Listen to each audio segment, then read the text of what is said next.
When was the last time you thought about what motivates you? Much less what motivates the people on your team. Motivation is something we take for granted.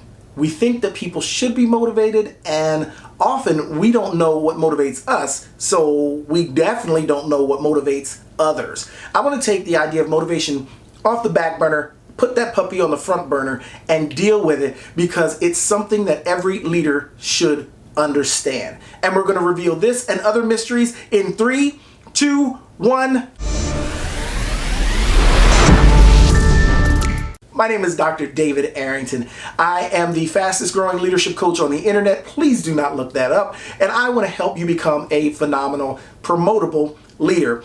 Today, I want to remind you to get the ultimate leadership checklist that's below this video, and also share the videos if you're enjoying these. And if you're really enjoying them, drop a comment. I'd love to hear what you think.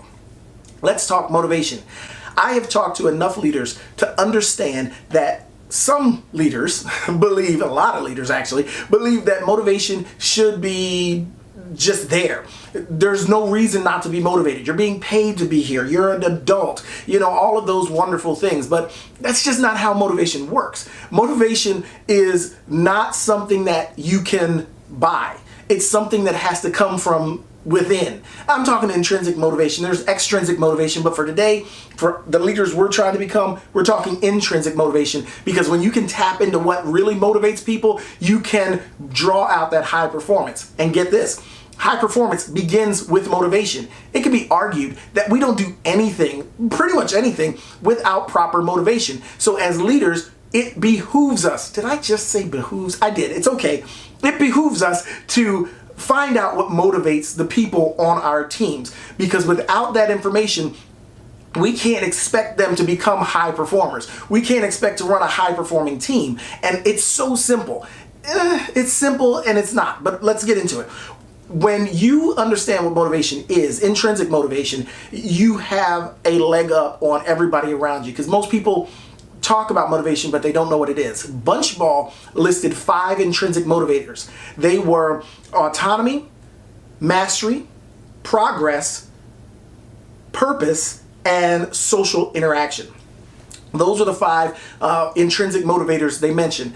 Did you notice one that was visibly absent from the list? If you're thinking money, ding, ding, ding, ding, you get the silver Cheeto. I don't know, I just made that up, that's fine. But you understand that money wasn't on the list. Why? Because money is a terrible long-term motivator. And you say, oh, everybody wants money. Yes, everybody would, most people would want money. But when you give people money, think about it. A bonus becomes an afterthought next year. It just becomes part of your expected salary. Remember National Lampoon's Christmas Vacation? He was banking on his bonus because he assumed it was part of his salary so that he could buy the pool. Come on, people. This is Pop Culture 101. But you also understand that when you get a raise this year, you're going to want to raise next year as well. So that doesn't become a long-term motivator. It becomes an expectation. So money is not a great motivator. So what you want to do to motivate your people and to find out what motivates them is to talk to them, get to know them, but I beg of you, do not just walk up and say, what motivates you? Because if someone asked you that, you'd say, I don't know. You just kind of blank. But you want to find out what is important to them. What are their hobbies? What are their desires? What would they love to do? Because offering money to someone who would rather spend time at home with their young kids is not going to work. Maybe a better motivator for that person would be flex time, where they could spend some of their time at work and some at home getting work done. And you're really judging their productivity based on what they've done versus hours they spent sitting at a desk where you could see them. So those are the kind of motivators. But you got to ask people, you got to talk to them, you got to figure out what's going on in their lives, figure out what's important to them, because once you know what's important to them, you can leverage those motivators and give them the things that would make them want to perform at a higher level. It's just that simple. So I wanted to share that with you today.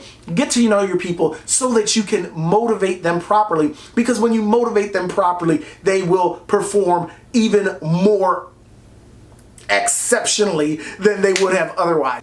With that, I'm Dr. David Arrington. Make today count.